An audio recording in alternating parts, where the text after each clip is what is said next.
दोस्तों नमस्कार।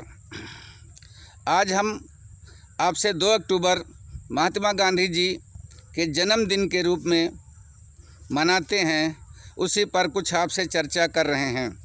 भाइयों, गांधी जी उस ज़माने के चाणक्य माने जाते थे। जैसे आज के ज़माने के कुछ नेता हैं जो अपने आगे कुछ दूसरों की नहीं सुनते हैं, अपने को चाणक्य घोषित करते हैं।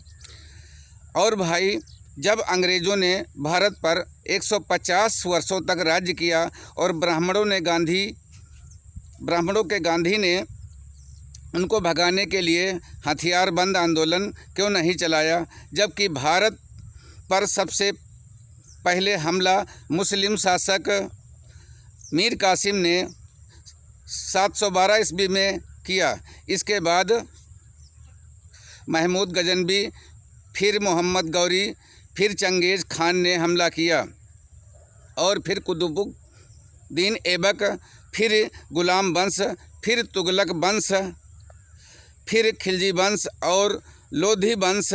फिर मुग़ल मुसलमान नहीं थे, मुग़ल एक रेस था, वंश का नाम।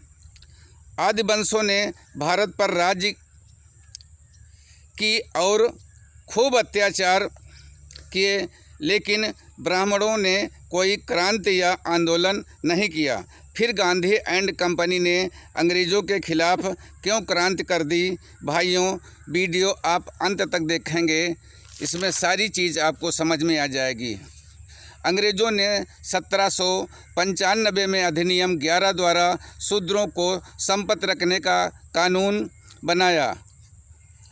1773 में ईस्ट इंडिया कंपनी ने रेगुलेटिंग एक्ट पास किया, जिसमें न्याय व्यवस्था समानता पर आधारित थी। 6 मई 1775 को इसी कानून के द्वारा बंगाल के सामंत ब्राह्मण नंद कुमार देव की फांसी हुई। 1804 अधिनियम 3 द्वारा कन्या भ्रूण हत्या पर रोक अंग्रेज़ों ने लगाई। उस समय लड़कियों के पैदा होते ही तालू में अफीम चिपकाकर व माँ के स्तन में धतूरे का लेप लगाकर उन्हें मार दिया जाता था और ज़मीन में गड्ढा खोदकर उसमें दूध भर दिया जाता था और उसमें डुबोकर मार दिया जाता था लड़कियों को। फिर 1813 में ब्रिटिश सरकार ने कानून बनाकर शिक्षा ग्रहण करने का सभी जातियों व धर्मों को अधिकार दिया।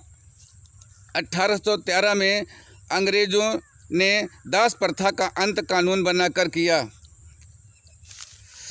1817 में सामान्य नागरिकता संहिता कानून बनाया। 1817 के पहले सज़ा का प्राविधान वर्ण के आधार पर था।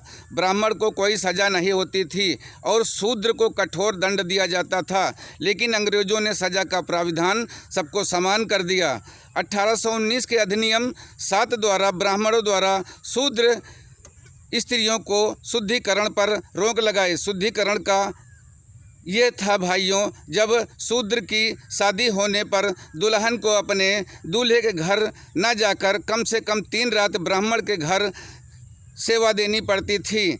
आप कल्पना करें, जब सजी संवारी दुल्हन ब्राह्मण के घर रहती थी तो वो कैसे शुद्ध करते थे। आप समझदार हैं। 1830 में नर बलि प्रथा पर रोक देवी देवता को प्रसन्न करने के लिए ब्राह्मण, शूद्र, स्त्री व पुरुष दोनों को मंदिर में सिर पटक कर बलि चढ़ा देता था।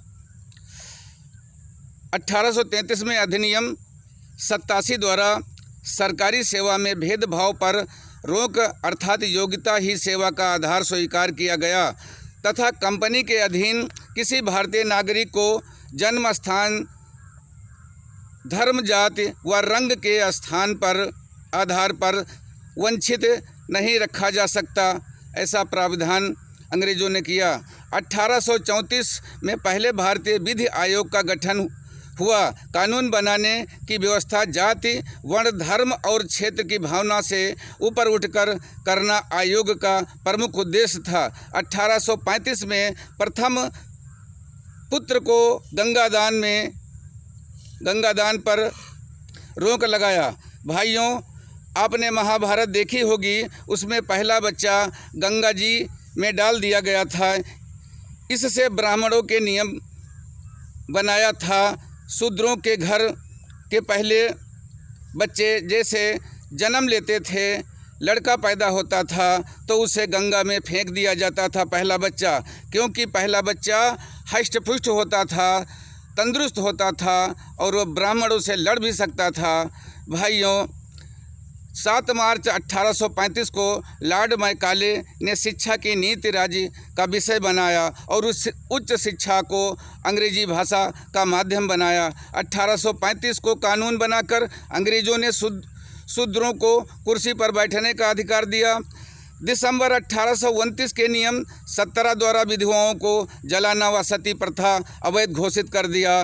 देवदासी प्रथा पर रोक लगाई। ब्राह्मणों के कहने से शूद्र अपनी लड़कियों को मंदिर की सेवा के लिए दान देते थे। मंदिर के पुजारी उनका शारीरिक शोषण करते थे और जब कोई बच्चा पैदा होता था तो उसे नदी में बहा देते थे। अगर बच्चा बच गया तो उसे हरिजन का नाम देते थे। और 1921 में जातिवार जनगणना के आंकड़े के अनुसार अकेले मद्रास में कुल जनसंख्या 4,23,00,000 थी, जिसमें 2 लाख देवदासियां मंदिर में पड़ी थी। और ये प्रथा अभी भी दक्षिण भारत के मंदिरों में चल रही है। 1837 में अधिनियम द्वारा ठगी प्रथा का अंत अंग्रेज़ों ने किया। 1849 में कलकत्ता में एक बालिका विद्यालय J.E.D. वेडन ने स्थापित किया। 1854 में अंग्रेज़ों ने 3 विश्वविद्यालयों की कलकत्ता, मद्रास और बॉम्बे में स्थापित किया। 1902 में विश्वविद्यालय आयोग नियुक्त किया। 6 अक्टूबर 1860 की अंग्रेज़ों ने इंडियन पैनल कोड IPC बनाया। लॉर्ड मैकाले ने सदियों से जकड़े शूद्रों की जंजीरों को काट दिया और भारत में जाति, वर्ण और धर्म के बिना एक स्थान क्रिमिनल लॉ लागू कर दिया। 1863 अंग्रेज़ों ने कानून बनाकर 1863 में अंग्रेज़ों ने कानून बनाकर चरक पूजा पर रोक लगा दिया। चरक पूजा इस प्रकार थी भाइयों, जैसे आलीशान भवन या पुल का निर्माण किया जाता था, उसमें शूद्रों को जिंदा मतलब उसमें चुनाया जाता था। इस मान्यता थी कि ये जो जिंदा इसमें चुनवाया जाएगा तो ये पुल ज़्यादा दिन तक टिकाऊ रहेंगे। 1867 में बहु विवाह प्रथा पर पूरे देश में प्रतिबंध लगाने के उद्देश्य से बंगाल सरकार ने एक कमेटी गठन किया। 1871 में अंग्रेज़ों ने भारत में जातिवार गणना प्रारंभ की। ये जनगणना 1941 तक हुई। फिर 1948 में पंडित जवाहरलाल नेहरू ब्राह्मण ने कानून बनाकर जातिवाद गणना पर रोक लगा दी। 1872 में सिविल मैरिज एक्ट द्वारा 14 वर्ष की कम आयु की कन्याओं एवं 18 वर्ष से कम आयु के लड़के का विवाह वर्जित करके बाल विवाह पर रोक लगाया। फिर अंग्रेज़ों ने महा रेजिमेंट बनाकर इन जातियों की सेना में भर्ती किया। लेकिन 1892 में ब्राह्मणों के द्वारा दबाव के कारण सेना में अछूतों की भर्ती बंद हो गई। रैयतवाड़ी पद्धति अंग्रेज़ों ने बनाकर प्रत्येक पंजीकृत भूमिदार को भूमि का स्वामी स्वीकार किया। 1918 में साउथ बरो कमेटी का भारत में अंग्रेज़ों ने भेजा। ये कमेटी भारत में सभी जातियों का विधिमंडल कानून बनाने की संख्या में भागीदारी के लिए आया था। साहू जी महाराज के कहने पर पिछड़ों के व अछूतों के नेता डॉक्टर अंबेडकर ने अपने लोगों को विधिमंडल में भागीदारी के लिए मेमोरेंडम ज्ञापन दिया।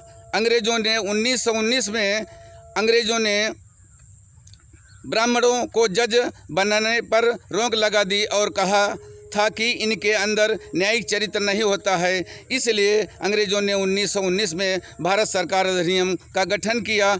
25 दिसंबर 1927 को डॉक्टर अंबेडकर द्वारा मनुस्मृति धार्मिक पुस्तक का दहन किया। मनुस्मृति में शूद्रों और महिलाओं को गुलाम व भोग की वस्तु समझा जाता था। भाइयों, एक पुरुष की अनगिनत शादियां करने का धार्मिक अधिकार है। महिला अधिकार विहीन तथा दासी की स्थिति में थी। एक औरत के अनगिनत सौतें थी। सौतें जानते हो, जो दूसरी लाता है उसे सौत कहते हैं। सौतें थी और शूद्रों के लिए सिर्फ और सिर्फ गुलामी स्त्री और शूद्रों के लिए सिर्फ और सिर्फ गुलामी लिखी थी। इसलिए बाबा साहब ने स्मृति को जलाया था। 1 मार्च 1930 को डॉक्टर अंबेडकर द्वारा कालाराम मंदिर नासिक में प्रवेश का आंदोलन चलाया। 1927 को अंग्रेज़ों ने कानून बनाकर शूद्रों के सार्वजनिक स्थानों पर जाने का अधिकार दिया। नवंबर 1927 में साइमन कमीशन की नियुक्ति की, जो 1928 में भारत के अछूत लोगों की स्थिति का सर्वे करने और उनके अतिरिक्त अधिकार देने के लिए आया। भारत के लोगों को अंग्रेज अधिकार ना दे सकें, इसलिए इस कमीशन ने भारत पहुंचते ही गांधी और लाला लाजपत राय ने इस कमीशन के विरोध में बड़ा आंदोलन चलाया, जिस कारण साइमन कमीशन अधूरी रिपोर्ट लेकर वापस चला गया।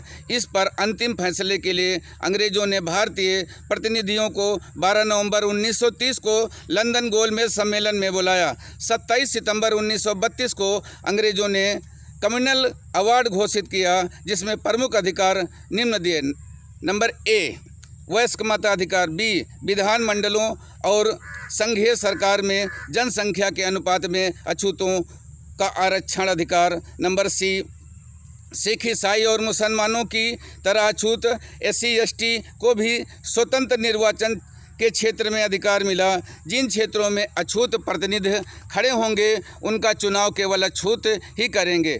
प्रतिनिधि को चुनाव के लिए 2 बार वोट का अधिकार मिला, जिसमें एक बार सिर्फ अपने प्रतिनिधियों को वोट देंगे, दूसरी बार सामान्य प्रतिनिधियों को वोट देंगे। इस पर गांधी जी मरण अनशन किए थे।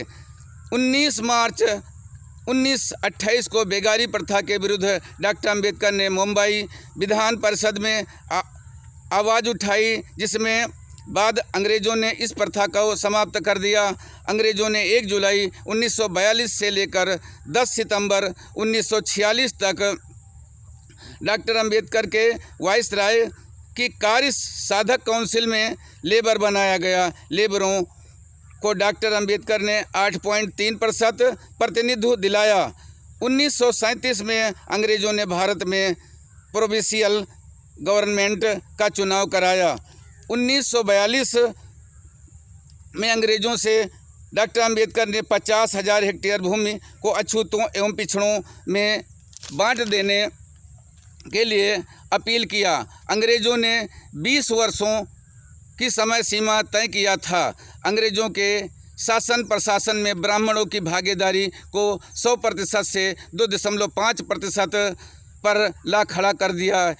इन्हीं सभी वजहों से ब्राह्मण एवं गांधी कंपनी ने अंग्रेज़ों के खिलाफ क्रांति शुरू कर दिया, क्योंकि अंग्रेज़ों ने शूद्रों और महिलाओं के सारे अधिकार व OBC को अधिकार दे दिए थे और सब जातियों के लोगों को समान अधिकार देकर सबको बराबरी में लाकर खड़ा किया था। इसलिए हमारे बापू महात्मा गांधी ने आज़ादी का ढिंढोरा पीटकर कुछ लोगों के बापू बने और कुछ लोगों के दुश्मन बन गए, तो नाथूराम गोडसे ने उन्हें इसका प्रमाण पत्र दे दिया। भाइयों, आप आगे समझदार हैं। ये वीडियो अगर अच्छा लगा हो तो लाइक करो, दूसरों में शेयर करो। भाइयों, सब्सक्राइब करना ना भूलें। बहुत बहुत धन्यवाद।